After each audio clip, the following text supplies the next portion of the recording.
ஆண்டுகளை தமது ஆளுகைக்குள் வைத்திருக்கிற கர்த்தராகிய இயேசு கிறிஸ்துவின் நாமத்தில் உங்களுக்கு என் புத்தாண்டு வாழ்த்துக்களை சொல்லுகிறேன்.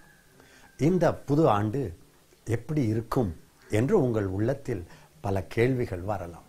ஒவ்வொரு ஆண்டும் கர்த்தர் என்ன வாக்கு கொடுக்கிறார் என்று கேட்பது நமக்கு வாடிக்கையாகிவிட்டது, வழக்கமாகிவிட்டது. ஆனால் என்னவென்றால், அந்த வாக்குத்தத்தங்களை வாங்குகிறவர்கள் சில நாட்களில் அதை மறந்து விடுகிறார்கள். அந்த ஆண்டு முழுவதும் அதை திரும்ப பார்த்து, நீர் சொன்னீரே ஆண்டவரே, அதற்காக நன்றி, அதை நிறைவேற்றுவீர் என்று கேட்பது கிடையாது. ஆனால் வாஸ்தவத்தில் வேதத்தில் இருக்கிற ஆயிரக்கணக்கான வாக்குகள் ஒவ்வொரு நாளும் உங்களுக்கு சொந்தமானது. ஆண்டுக்கென்று ஒரு வார்த்தை அல்ல. ஆனால் சில வேளைகளில் கர்த்தர் தமது தீர்க்க தரிசன ஆவியினால் என்ன இந்த ஆண்டு நடக்கும் என்பதை தமது பிள்ளைகளுக்கு கொஞ்சம் சுட்டி காட்டுவார். அப்பொழுது நாம் தயாராகி விடுவோம்.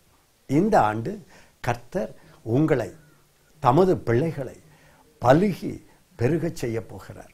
ஆனால் என்னவென்றால், அவர்கள் எவ்வளவாய் ஒடுக்கப்பட்டார்களோ அவ்வளவாய் பலுகி பெருகினார்கள் என்று எழுதியிருக்கிறது. தேவனுடைய மக்கள் ஒடுக்கப்படும் பொழுது பலுகி பெருகுவார்கள். நெருக்கம் அவர்களுக்கு பெருக்கமாக மாறிவிடும். எவ்வளவு பெருகினார்கள் என்றால், அவர்களை ஒடுக்கி ஒடுக்கி ஒடுக்கி பார்த்த சத்துருக்கள் கடைசியில் எரிச்சல் அடைந்து விட்டார்கள். ஏன் தெரியுமா? தேவன் தமது மக்களுக்குள் வாசம் செய்கிறார். அவர்களை யார் ஒடுக்க முடியும்? அவரே அவர்களுக்கு பலனாகிவிட்டார். யார் அவர்களை நெருக்க முடியும்? அது மட்டுமல்ல, ஆண்டவர் தனது பிள்ளைகளை இரும்பு தூண்களைப் போல மாற்றிவிடுகிறார். வெண்கல அலங்கமாக மாற்றுகிறார். மதிலாக நம்மை சூழ நிற்கிறார். இரும்பு தூண்களை அல்லது வெண்கல மதில்களை யாராவது ஒடுக்கினால் என்ன ஆகும்? ஒடுக்குகிற கைகளுக்குத்தான் வலிக்குமே தவிர அந்த இரும்பு தூணோ அல்லது வெண்கல அலங்கமோ அசைக்கப்பட போவது கிடையாது. இந்த ஆண்டு நெருக்கம் தேவ பிள்ளைகளுக்கு வரப்போகிறது. உலகத்தாருக்கு மிகுந்த இக்கட்டும் கலக்கமும் திகிலும் இந்த ஆண்டு தேசங்களை சூழப்போகிறது. பெரும் பெரும் தலைவர்கள் எல்லாம், நாட்டு தலைவர்கள் எல்லாம் என்ன செய்வது என்று மனம் குழம்பி போய் தலைமயிரை பித்துக் கொள்ளுவது போல சம்பவங்கள் இந்த ஆண்டு நடக்கும். தேவ பிள்ளைகளுக்கு விரோதமாக சத்துரு எவ்வளவு எழும்ப முடியுமோ, எவ்வளவு சதித்திட்டம் போட முடியுமோ, எவ்வளவு பெரிய அதிகாரிகளின் உதவியோடு வந்து பயமுறுத்த முடியுமோ அப்படி செய்வான். ஆனால் நீங்கள் எவ்வளவாய் ஒடுக்கப்படுகிறீர்களோ அவ்வளவாய் பலுகி பெருகப் போகிறீர்கள். தேவனுடைய சபையை யாருமே நெருக்கிவிட முடியாது, குறுக்கிவிட முடியாது, அல்லது குன்றிவிட முடியாது. ஹல்லேலூயா!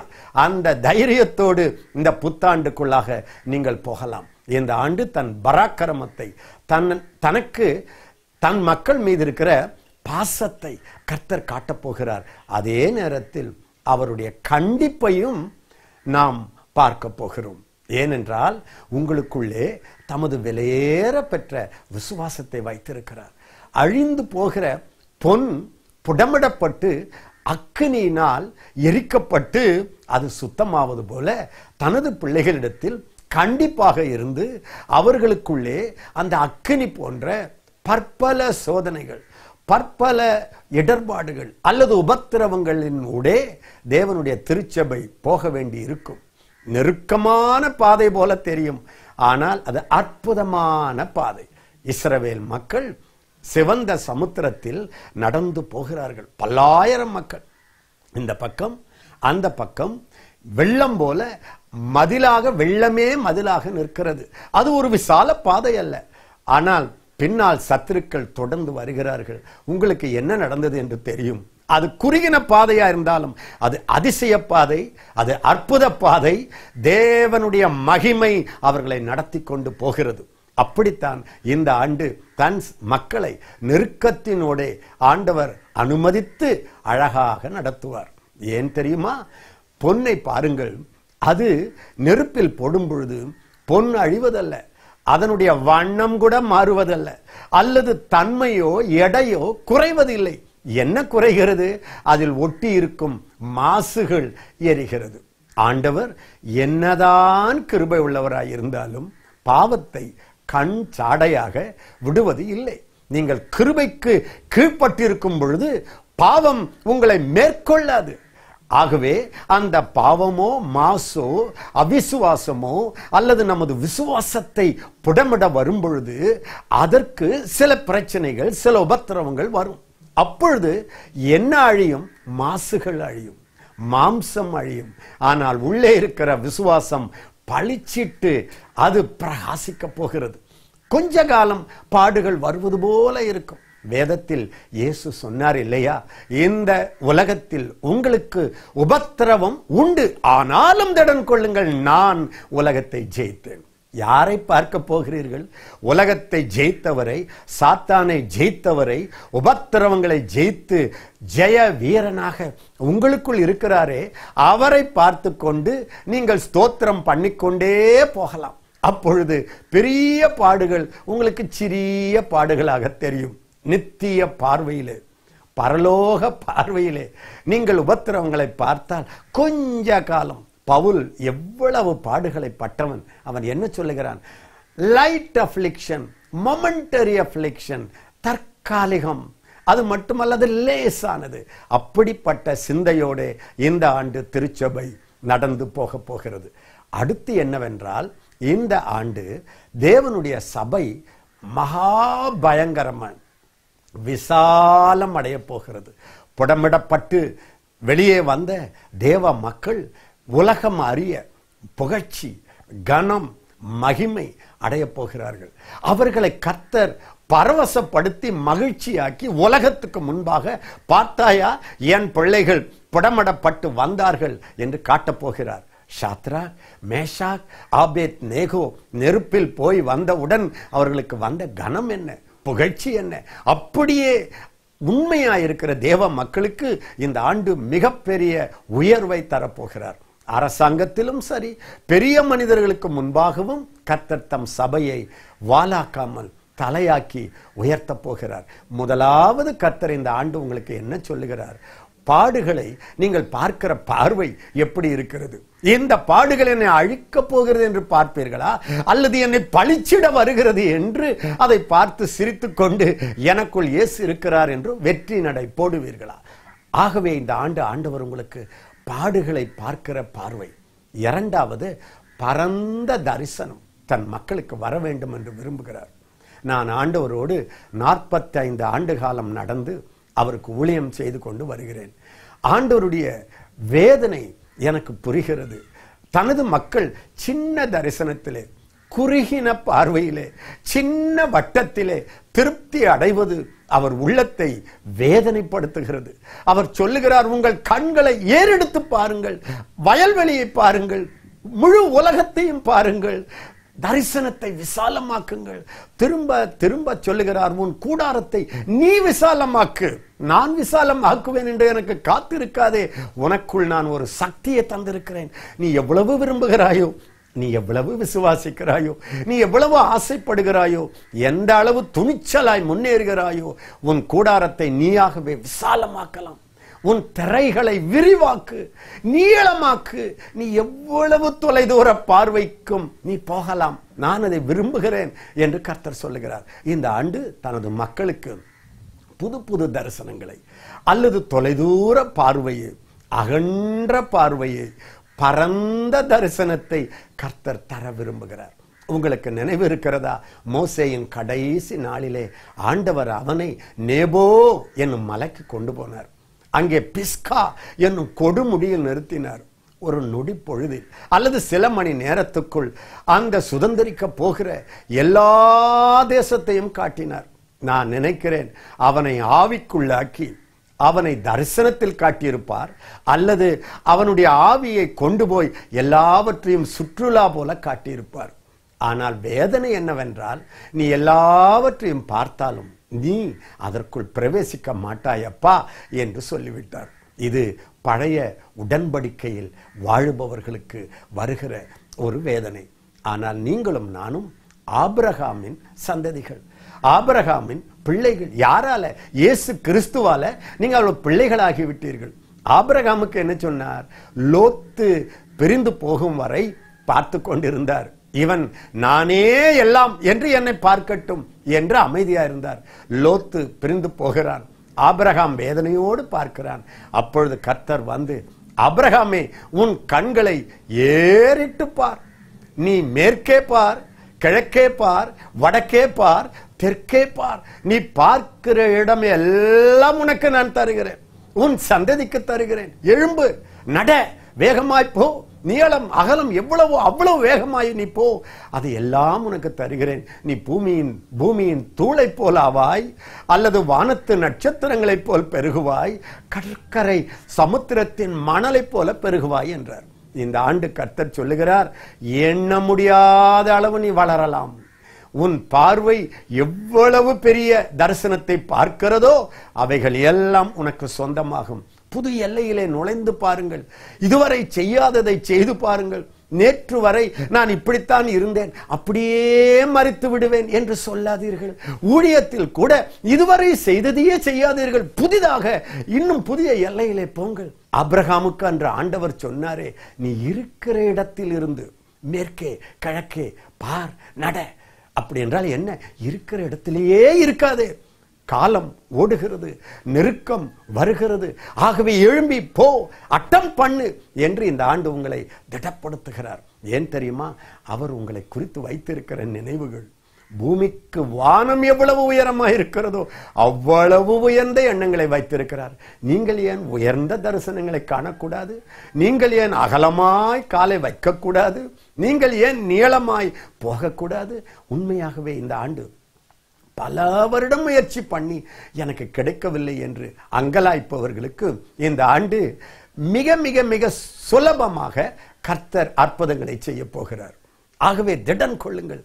தொலைதூரத்தில் போய் மக்கள் தேவனுடைய திருச்சபைகளை கட்டுவார்கள். மக்கள் வந்து மிரட்டுவார்கள். சத்துருக்கள் திரண்டு வருவார்கள்.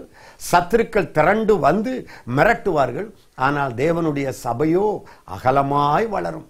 மிக பெரும் ஆலயங்கள் கட்டப்படும். பெரிய பெரிய சபைகள் எழும்ப போகிறது.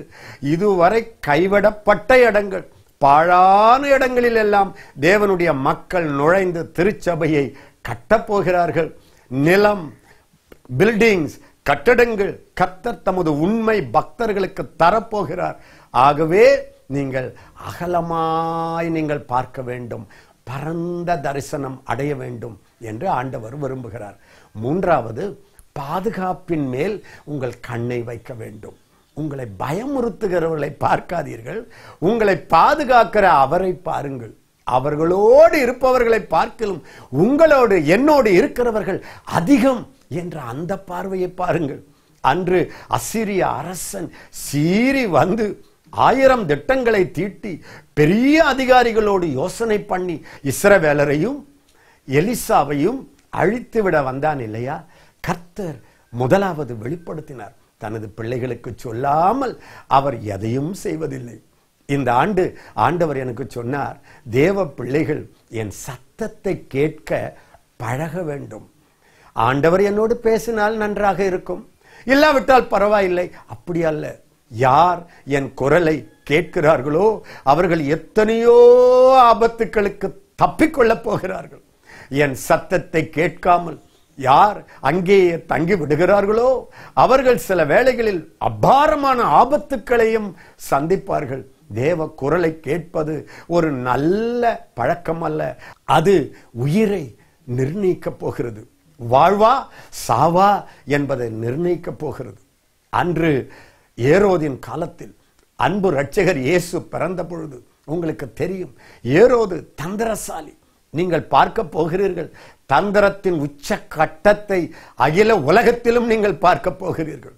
யாரும் கண்டுபிடிக்க முடியாத சூழ்ச்சிகளை பார்க்க போகிறீர்கள். மனிதனுடைய மூளை இவ்வளவு மோசமானதா என்று உலகம் ஆச்சரியப்பட போகிறது. ஆனால் என்ன நடந்தது? ஆண்டவர் யோசேப்புக்கு தரிசனத்திலே தூதனை அனுப்பி குழந்தையை கொண்டு எகிப்துக்கு ஓடிப்போ என்றார். அவன் இரவோடு இரவாய் ஓடிவிட்டான். அடுத்த நாள் ஆணை வருகிறது. ஆயிரக்கணக்கான குழந்தைகள் கொன்று குவிக்கப்படுகிறார்கள். ராமாவிலே அழுகுரல் கேட்டது, கூக்குரல் கேட்டது, புலம்பல் கேட்டது. ஆறுதல் இல்லாமல் தாய்கள் கதறுகிறார்கள். அப்படி இந்த ஆண்டு ஏராளமாய் திரள் திரளாய் கொலை செய்யப்பட போகிறார்கள். மசாக்கர் நடக்க போகிறது. அது மட்டுமல்ல, தீவிரவாதம் தலை விரித்து ஆடப்போகிறது. வெடிகுண்டுகள் எங்கு பார்த்தாலும் ஆபத்துக்கள். என்ன நடந்தது, அந்த ஆகாயமானத்துக்கு என்ன நடந்தது, இதற்கு என்ன நடந்தது என்று எங்கு பார்த்தாலும் திகில் வரப்போகிறது. ஆனால் கர்த்தருடைய சத்தம் கேட்டு பழகினவர்கள் அதற்கு எச்சரிக்கையாக இருந்து தன்னை பாதுகாத்துக் கொள்ளப் போகிறார்கள். ஆகவே இந்த ஆண்டு கர்த்தருடைய சத்தத்தை கேட்க பழகுங்கள். சரி, எலிசாவுக்கு வருவோம். எலிசாவுக்கு தெரிந்துவிட்டது, சத்துருக்கள் இந்த வழியாக வருகிறார்கள் என்று இஸ்ரவேலரை எச்சரித்து அவர்களை காப்பாற்றினான். பிறகு இந்த எலிசாவுக்கு விரோதமாக அரசாங்க பலத்த ராணுவம், குதிரைகள், ரதங்கள் வந்து பட்டணத்தையே சூழ்ந்து கொண்டது. ஆனால் எலிசா கலங்கவில்லை. அவனுடைய வேலைக்காரன் தான் கலங்கினான். இந்த ஆண்டு நீங்கள் நேச்சுரலா சாதாரண மனிதனை போல நீங்கள் பார்த்தால், அல்லது தின பத்திரிகைகளை பார்த்தால் மனம் உங்களுக்கு தடுமாற ஆரம்பித்து விடும். ஆனால் ஆவிக்குரிய கண்களில் நீங்கள் பார்த்தால் தேவன் தன் மக்களுக்கு பரிபூரண பாதுகாப்பை கொடுத்திருக்கிறார் என்று நீங்கள் ஆரவாரத்தோட அவர்களோடு இருப்பவர்களை பார்க்கலாம், என்னோடு இருக்கிறவர்கள் அதிகம் என்று சிரித்துக்கொண்டே நீங்கள் சூழ்நிலைகளை சாதனைகளாக மாற்றுவீர்கள். திடம் கொள்ளுங்கள். அது மட்டுமல்ல, ஆண்டவர் உங்களை அவரோடு நெருங்கி பழக வேண்டும் என்று விரும்புகிறார். பாசத்தோடு நீங்கள் அவரை பார்க்க வேண்டும் என்று விரும்புகிறார். ஏதோ என்னை தண்டித்து விடுகிற தெய்வம், அவர் எங்கேயோ இருக்கிறார், நான் அவரை தேடி போக வேண்டும் என்று அல்ல. அவர் எனக்குள் இருக்கிறார், என்னை நேசிக்கிறார். எந்த தகப்பனும், எந்த தாயும், எந்த நண்பனும் அவரை போல என்னை நேசிக்க முடியாது என்கிற அந்த பாச பார்வையை கர்த்தர் உங்களிடம் இந்த வருடம் எதிர்பார்க்கிறார். உங்களோடு முகமுகமாக பேச விரும்புகிறார். அவர் மடி மீது நீங்கள் குழந்தை போல தவழ வேண்டும் என்று விரும்புகிறார்.